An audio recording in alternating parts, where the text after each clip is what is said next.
Estamos começando pela TV Câmara de Tupã mais um programa Ponto de Vista. Um programa em que nós recebemos vereadores e convidados para que a gente possa falar sobre temas de interesse da nossa comunidade. E o programa de hoje, um programa especial. Nós vamos falar sobre literatura, sobre memórias, contar um pouco de história de quem escreveu um livro para que nós pudéssemos conhecer um pouco também dessa história. Estou falando de Ayrton Pelim, ele que é escritor, é ex-gerente divisional da Sabesp, é cidadão tupanense, título concedido pela Câmara Municipal, é de Pirapozinho, região de Prudente, que vai contar essa história. E para participar desse bate-papo, a vereadora a doutora Thelma Tulin, que trouxe o Ayrton como convidado, para a gente fazer esse bate-papo aí, conhecer um pouco da história e de mais um livro, né, que está sendo lançado pela Ayrton. Vereadora. Eu quero agradecer à equipe da TV, né, que nos recebe sempre muito bem, ao Ayrton Pelim, que aceitou o convite de estar vindo aqui falar um pouquinho sobre as histórias desse livro aqui que ele está lançando, né?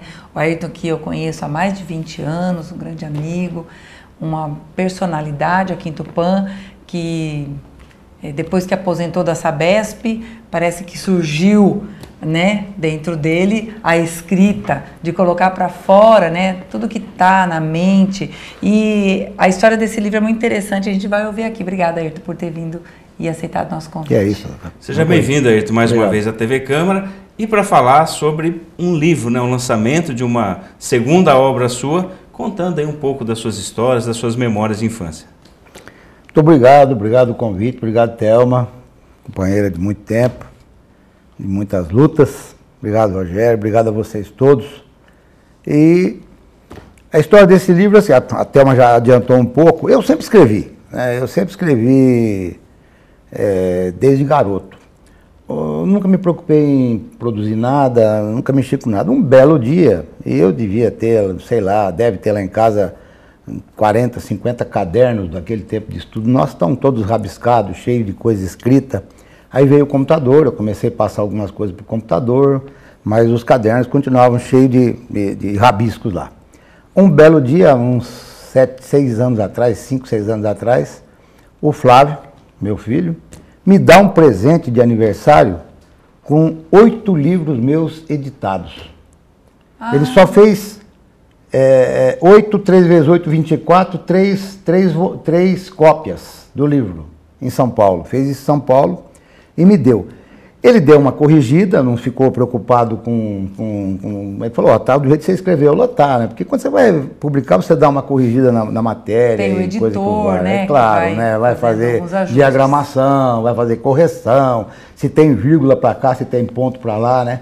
Ele mandou bala, ele deu uma olhada dentro do possível, mas era muita coisa, ele mandou bala. Eu fiquei impressionado, com o que eu havia feito. Falei, mas nem eu sabia que eu tinha feito aquilo. Só que, do período que ele pegou esses cadernos, que já começa a chegar perto de 2005, quando eu sofri o infarto, né, e fui operado do coração, sabe como é que é, né? O médico falou, ó, você vai operar do coração, é engraçado. Esse tipo de cirurgia costuma mexer muito com as pessoas, do ponto de vista emocional. O sentimento. Coração, né, o cordato da coisa, né? Então esse negócio costuma mexer, né? E mexeu. E eu comecei a escrever muito mais. Eu trabalhava, quando chegava à noite em casa, eu me metia a escrever, aí já no computador, uma coisa muito mais fácil. E aí que eu comecei a me preocupar em disciplinar um pouco isso, né? Aí surgiu um episódio, né, logo a partir disso, um belo dia, 2006, 2007, por aí, eu recebi um PowerPoint. E o PowerPoint era sobre um vilarejo português famoso, Monsaraz, no Alentejo. E a hora que eu vi, e lá tinha 40, 50 imagens maravilhosas da cidadela que ela é, e tinha 6 poemas. Um do Fernando Pessoa, outro do não sei de quem, Antero Quental, não sei o quê. Sobre o vilarejo. Sobre o vilarejo. Falei, vou escrever em cima desse vilarejo aqui, vou escrever ao lado do Fernando Pessoa, né? Vou me meter. Ele escreveu sobre uma rua maravilhosa que está formando um bico, eu vou falar sobre ela, está formando uma cruz aqui, vou me meter tomando todo o cuidado de fazer algo completamente diferente daquilo. Porque, na verdade, né, Ayrton, eu acho que escrever pôr um olhar diferente sobre as coisas. Com certeza. Não é? E uma certa, ainda mais a poesia. Exato. E uma vez eu me lembro de ter lido um negócio do Milor Fernandes, que ele dizia assim: qualquer imagem vale por 1000 palavras, só que eu não consigo dizer isso sem escrever. Eu não sei falar isso sem falar. Como é que eu só... Aqui, a imagem está aqui, mas agora eu vou descrever essa imagem para vocês. Sim. Tá bom, ela vale por 1000 palavras, mas eu vou tentar explicar, porque você tem outra explicação, e você outra, e você outra. Cada um vê de uma forma. E você vê de uma forma. Então eu vou dar a minha versão dessa imagem, né? Bom, aí eu fiz aquilo lá, aí o Flávio, que sempre mexeu com isso, o Marcelo passou em casa, né? Falou, por que você não põe uma musiquinha nisso aí? Põe uma musiquinha de fundo aí. Aí tá, eu mandei. Bom, esse troço acabou indo lá para Portugal, os meus amigos levaram lá para Monsaraz e tal, né? E aí, daí para frente, eu comecei a escrever em cima de PowerPoint. E PowerPoint provoca você, porque, por exemplo, você pega lá um Power lá, os lugares abandonados do planeta Terra, maravilhosos e abandonados. Então aquilo te excita a escrita, porque você fala... Puxa, você começa a pensar um casarão, o outro é uma coisa que era a sede do partido, não sei das quantas. Sugere um tema, né? Sugere um tema, sabe?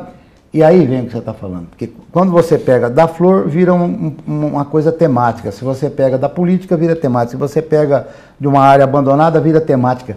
E eu não sei, a tua cabeça, o teu sentimento começa a caminhar para aquilo.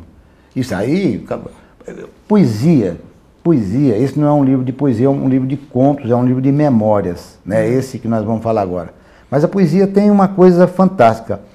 O escritor, o cronista, é um cara que vai retratar o que ele está vendo. Sim. Ele pode brincar, pode te ofender, pode fazer uma gozação, pode ir em cima da garganta do outro. O contista, ele conta, ele inventa personagens, ele se mostra de um jeito, depois ele se mostra de outro. Depende da imaginação. O poeta não mente. Jamais. O poeta não mente. Como diz o Pessoa, que ele é um fingidor, porque ele finge que está fingindo o que ele devera sente, o que ele de fato sente. Então é o seguinte, ele cria a coisa e ele brinca com as coisas, mas o que ele está colocando ali é o sentimento que ele tem da coisa. O Fernando Pessoa diz que ele finge tanto que ele sente a dor que deveria estar apenas no papel, né? Pois a dor que devera sente, que ele finge que é mentira, mas aquilo tudo é verdade. Então, na verdade, o poeta, e eu já li isso de tanta gente, né? Ele se abre, ele abre o peito, o coração, ele não consegue. Não dá para mentir na poesia, a não ser que você deliberadamente vá fazer uma brincadeira, alguma coisa. Faz uma paródia aí da música tal, aí, da política do cidadão, aí você faz. Mas caso contrário, se você estiver contando, senta lá para escrever, está lembrando do teu avô, ou do teu pai, não dá, ou de um amigo seu, ou de uma coisa que aconteceu, ou de uma beleza, não dá, né? Então, quando eu peguei esses livros, é que eu comecei a tentar, falei, puxa vida, né? Podia começar a organizar isso e podia começar a escrever. E aí vem o que você falou, mas você sabe, Ayrton, que não é para qualquer pessoa escrever. Colocar no papel o que está sentindo. Muitas vezes eu já fui provocada a escrever um livro sobre as minhas experiências na delegacia, por exemplo. Porque na Delegacia da Mulher aconteceram coisas que as pessoas não conseguem imaginar. Mas, Thelma, escreve um livro sobre isso tudo que você está contando. E eu não, até hoje eu não consegui sentar para escrever. Tá tudo aqui na memória, tem muita coisa que aconteceu. Coisas engraçadas, muitas tristes, mas e por isso que eu digo que isso não é para qualquer pessoa, é para uma pessoa especial. É uma pessoa que consegue sentir e transmitir o que está sentindo. Thelma, eu vejo assim, eu tenho alguns amigos que também são escritores e mandam coisas para mim, né? A gente troca muito isso, né? Então, primeiro que são pessoas diferenciadas para esse tipo de coisa, é um fato. Isso. A segunda é que O uso do cachimbo entorta a boca mesmo. Você começa a mexer e depois, de repente... Desde a infância, né? Não sabe por que você está fazendo aquilo com uma certa facilidade. Mas você vê que você já faz isso desde a infância. Oh, Quantos cadernos? Eu fazia poeminha para os meus amigos aos 15 anos para dar para as namoradinhas como se fossem eles. Ai, né? olha só. Como é que é o nome da sua namorada? A minha namorada chama Judite. Então tá bom. Então precisava ver que lá no dicionário ver uma rima com Judite, labirintite, qualquer coisa para fazer a rima. Para ele dar para namorar. Chegava lá e falava, meu amor, pensei em você e fiz esse poema. Meu Deus. Isso, agora que eu estou entrando no Face, está começando a brincadeira, né? Esse camarada aí... Relembrando, né? Está lembrando. Então, já tinha uma facilidade. Então, não teria feito, não. O Pequeno Sítio Místico narra histórias da sua infância na cidade de Pirapozinho. São histórias que você recolheu ao longo do tempo ou foram todas criadas agora para a construção desse livro? Isso tem uns 10, 15 anos mais ou menos, eu não sei precisar exatamente. Depois da virada do século aí, do século XXI, é que eu comecei a pensar exatamente nesse livro aí. Nesse livro, não está pensando em livro, está pensando em escrever. Aí comecei a escrever, porque a figura mais extraordinária de toda a minha vida foi o meu avô paterno. O meu avô foi meu e de todos os netos, ele era um homem excepcional. E eu acho que quem não quis aprender com ele o melhor que a vida tem para oferecer é porque ele realmente não quis. Porque ele era um filósofo, mas era um homem de mãos calejadas de roça, plantava, colhia, mas ele era um poeta. Ele nunca escreveu, ele tinha um olho meio cego e foi a Campinas. Disseram para ele, ó, o senhor vai ter que esperar mais 3 ou 4 anos para a gente vai, naquele tempo, né? Porque talvez seja uma catarata, não era, ele estava com uma doença degenerativa, quando foram ver ele estava cego. Então ele perdeu praticamente com 10% das vistas. Eu nunca vi ele reclamar, nunca vi ele falar nada, nunca vi ele pegar uma muleta, eu nunca vi ele pegar uma bengala, ele andava a cidade inteirinha, ia levar compra para todo mundo cego. Nossa. E ele, para tudo ele tinha uma coisa, não faça isso que isso está errado, faça isso que isso está certo. Mas isso podia ser. E era um homem para frente, era um homem, sabe? Então ele, desde os 6, 7 anos que começamos a ir para um sítio do meu pai, que era um sítio pequeno, um sítio de 4, 5 alqueires perto da cidade, está tudo narrado aí. E esse ir para lá, depois da aula, trabalhar com ele e voltar, que está tudo narrado aí, foi a melhor escola que eu tive em toda a minha vida. Eu não vi eu tive professores excepcionais, mas nenhum foi tão magnífico como foi o meu avô. Ele de um jeito, a minha avó de outra, com a recepção, com a bondade dele. Mas o filósofo era ele, né? Então ele foi sua fonte de inspiração. Ah, esse livro é completamente em cima dele, né? E o que você conta aí? Que período da infância é? Isso vai desde os 6 anos de idade, mais ou menos, até os 13 anos de idade, né? E era você? Tinha irmãos, primos? Como é que é? Aí as pessoas que forem ler vai perceber que, primeiro, os primos, os meninos mais do que as meninas, né? Mas as meninas iam também. Então, assim, os meninos iam sempre. Porque você tinha que levar, por exemplo, a gente chamava ele de nono, a cidade chamava ele de nono, era o nono e a nona. Eram, né, muitos primos? Eu tinha 5, 6 primos homens e 7, 8 na época, os maiores as meninas, né? Então o que acontecia? Ele tá lá, eu chegava da escola, minha mãe falava, precisa levar o almoço pro nono. Então o que você fazia? Moleque, 6, 7 anos, passava a mão naquela matulazinha e saía disparado em 10 minutos, estava lá, corria 4 quilômetros voando, né? E lá chegava, ele almoçava e tal, ele falava assim, ele dizia, bom, já que vocês estão aqui, pega uma enxada, vem me ajudar a carpir aqui. Então vamos lá. E ele não enxergava, mas como é que o senhor carpe sem enxergar? Ele falou, eu tenho faro, eu sei onde eu ponho a enxada, né? Olha só. E, nono, a gente está comendo aqui, mas não tem uma fruta? Ele falou, tem uma moeira ali, tem um mamão ali a 300 metros embaixo. Mas como é que o senhor sabe? Eu sei que tem um mamão e eu sei que está no tempo dele estar maduro. Quer dizer, aí você olhava lá, tinha uns mamões e tinha um maduro. Você fala, mas como é que ele não sabe, ele não enxerga, né? Nossa. Então no livro eu falo muito, né? Ele tinha acho que ele fez estágio com São Francisco de Assis, porque ele se entende com os passarinhos, com o vento, sabe? E olha bem, naquele tempo todo mundo queimava palha de milho, tudo que tombava queimava. Ele nunca permitiu um fogo. Ele dizia, não se queima Não se queima nada. Para que vai queimar? Embaixo tem bichinho aqui, para que vai queimar? Deixa isso. Isso marcou você então? Foi marcando, né? E eu fui virar um ambientalista, tendo visto isso nascer, quando todo mundo achava que ele era um maluco, ele era um doido. Ele já tinha essa preocupação. Opa! Ele tinha preocupação de por que estava tirando uma planta de perto da água. Como? Vocês vão tirar a planta da perto da água, a água vai embora. Mas o senhor está ficando louco? O que tem a ver a planta com a água? Né? Então, tudo que está contado aí, eu brinco, né, de vez em quando, você precisa se olhar no espelho e falar, tudo que está contado aí, sou eu que ele fez. Essa que é a grande verdade, né? Meu pai foi um homem extraordinário, excepcional, mas o meu pai lidava o dia inteiro com o armazém dele, trabalhava, e eu andava com meu avô. Cedo, de tarde, de noite, o tempo todo eu andava com meu avô. Depois fui morar com ele, né, com 12, 13 anos, fui morar com ele. Aí mais ainda, porque eu ficava à noite com ele, com a minha avó, né, ouvindo histórias, ele era um grande contador de histórias, né?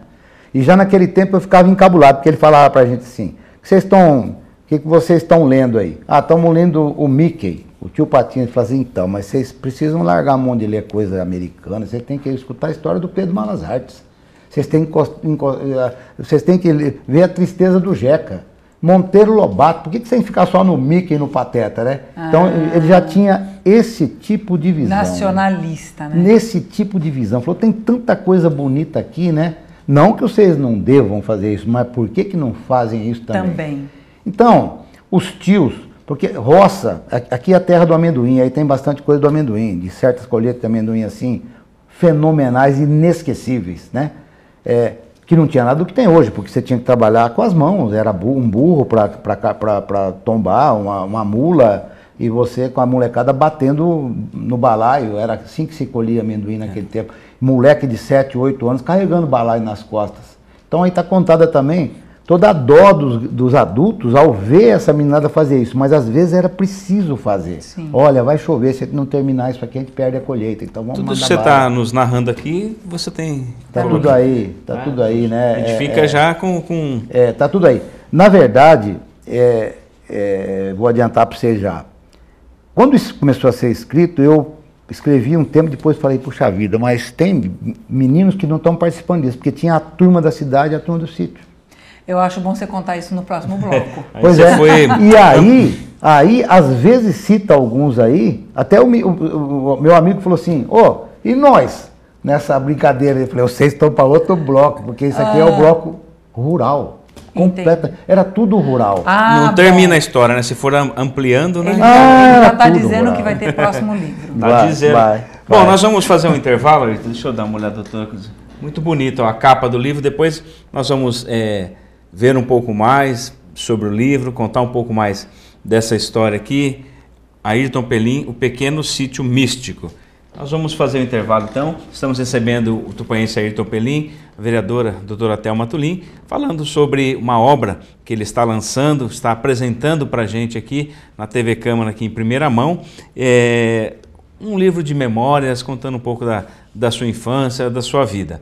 Daqui a pouco nós voltamos.